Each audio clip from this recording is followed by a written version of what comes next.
Samuel had never liked his sister Marie very much, and now he hated her more than ever. She held the cell phone away from him and stuck her tongue out mockingly. She was fond of doing this, taking things from him. Mom had told them to share the cell phone between the two of them, but Marie had refused when it was Sam's turn. He felt his anger rising inside of him. She alone knew how to frustrate him best. Give it to me. Sam whined. No. I want it. But it's my turn. Sam screamed, charging at her with full speed. She managed to get out of the way before he got to her. He chased her through the house while she laughed ecstatically.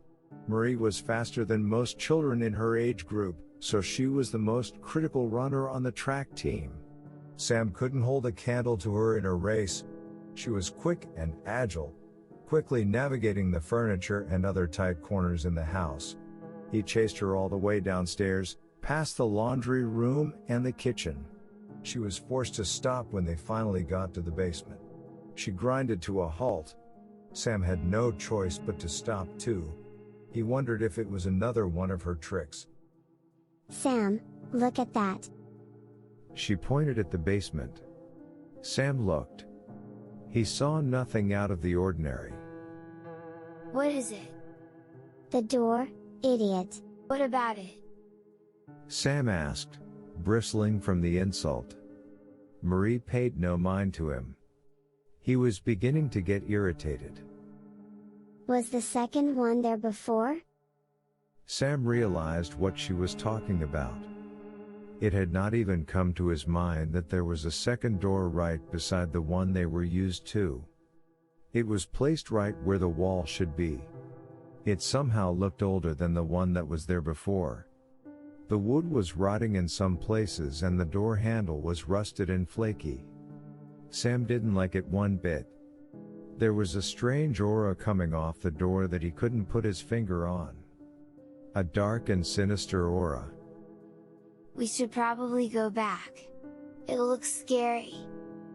Marie looked back at him. A smirk crept to her face. Don't be a wimp. Sam did not like being called a wimp. He hated it, in fact. He pushed her aside and opened the lock.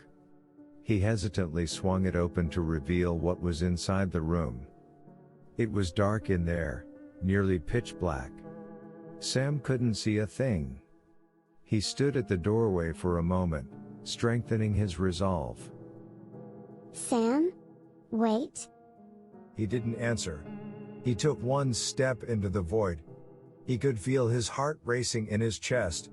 There was no sound but the slow dripping of water. His eyes slowly adjusted to the dark, yet he still couldn't see farther than his outstretched hands. He took another reluctant step forward, knowing that he really shouldn't be doing this. That was when he heard the growl. A low rumbling sound seemed to shake Sam down to his core. He heard another to his right. This growl was higher pitched but no less sinister. His head turned sharply to the sound. He strained his eyes to see in the dark. He barely made out the outline of a hideous and soulless face. He saw two bloodthirsty eyes staring back at him in the darkness. The next thing he felt was the warm trickle as his pants became wet. He screamed and turned around. The door seemed farther away than the 2 steps he had taken into the strange room. He could see Marie at the door. He started to run. Behind him, he heard footsteps, 2 sets, maybe more. Closer and closer they came. Shut it. Shut it. She slammed the door and turned the lock. At the other side of the door, the creatures banged and scratched. It was a jarring sound. Marie's eyes were shut tight, and Sam had his hands over his ears. He was breathing heavily, and his heart was on overdrive. What did you see in there? I don't know. They looked like monsters. She helped Sam to his feet, and they walked upstairs. Sam tried to steady his breathing. He had forgotten all about what brought them downstairs. The house was in disarray when they got upstairs. Their skirmish had toppled over a couch, a vase, and the table. Bits and pieces were strewn all over the floor. Sam looked at the time. It was some minutes to 8. Their mother was going to be home soon. We have to clean this mess up. Sam was in no mood to clean. He wanted to get as far away from that basement as possible. He wondered if that flimsy lock could hold the hefty creature he had seen down there. The image was carved into his brain. Each time he blinked, he saw it. He pushed it out of his mind and tried to focus on putting the house in order. Mum came home later than usual. Her eyes were almost closing with sleep. They rushed to tell her about the new basement door downstairs with monsters inside it. She smiled through a weary face. We don't have any monsters in our house. Now go to bed. She took them to their room and tucked them into their beds for the night. Sam told her to leave the light on. Marie teased him for it. Deep down, Sam knew that she too wanted the light on, for she was also afraid of the monsters, but it stung him nonetheless. He hated it when she teased him. He closed his eyes and tried to sleep. His dreams were filled with twisted creatures, warped out of proportion. Grotesque-looking things that chased him endlessly in a seemingly never-ending nightmare. He jolted out of his sleep.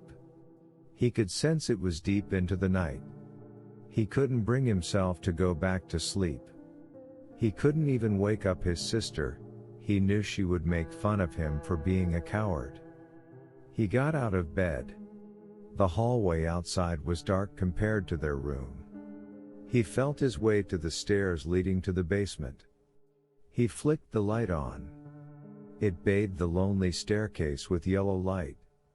He did not know what was driving him, but he put one foot in front of the other and continued downstairs.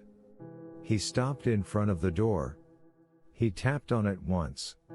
He heard nothing but that sound for a moment until another tap came from the other side. He tapped again. This time it was a slam. On the other side, a creature screeched and slammed at the door. Sam thought it would be ripped off its hinges. He ran back upstairs. He realized he had gone down there with the naive thought that it had all been a dream, and there was really no other door with monsters in his basement. The thing had quieted down after a while. Sam sat on the couch, content to stay in the darkness rather than go back to sleep. He was not sure how long he had stayed there, but soon sleep came over him. For the days that followed, Sam and Marie were very careful to avoid the basement at all costs. They restricted their play to the space upstairs and managed to pretend that it did not exist. Marie continued to play pranks on Sam and tease him. About 3 days after they had found the basement, Sam had an idea. Marie had just locked him in the closet for almost an hour, laughing at him throughout. When he got out, he took a trip to the kitchen and went straight to the basement. He unlocked the door, brandished the knife, and slashed the side of his face. The pain hit him like a hurricane. He channeled that pain into a loud scream. It sounded distorted. For a while, he heard nothing. Sam began to grow impatient. He bit his lip as the blood seeped out of the cut in an urgent torrent, sending waves of pain through him. He screamed again. He hoped it would work. It had to be dramatic, or she could not come closer. He paused to listen closely. Soon he heard her coming down the stairs. What? What is it? She asked when she saw him.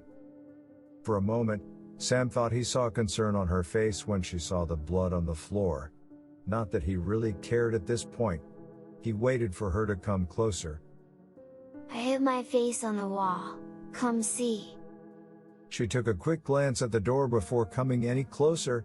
Sam readied himself. As soon as she was within reach, he grabbed her arm. He quickly swung the door open, pushed her inside, and locked it back. He held the knob tightly. He heard her get up. Sam, what are you doing? Let me out. There's something here. Sam? Please? She pounded at the door in a panicked frenzy. He heard the growls of the monsters as they closed in. Marie screamed out her throat at the other side. Sam heard the crunch of bones and the unnatural gurgling sounds. Soon the noise quieted down. A twisted smile crept up to Sam's face. He didn't feel bad, not even a little bit. He had simply added one more monster to the basement.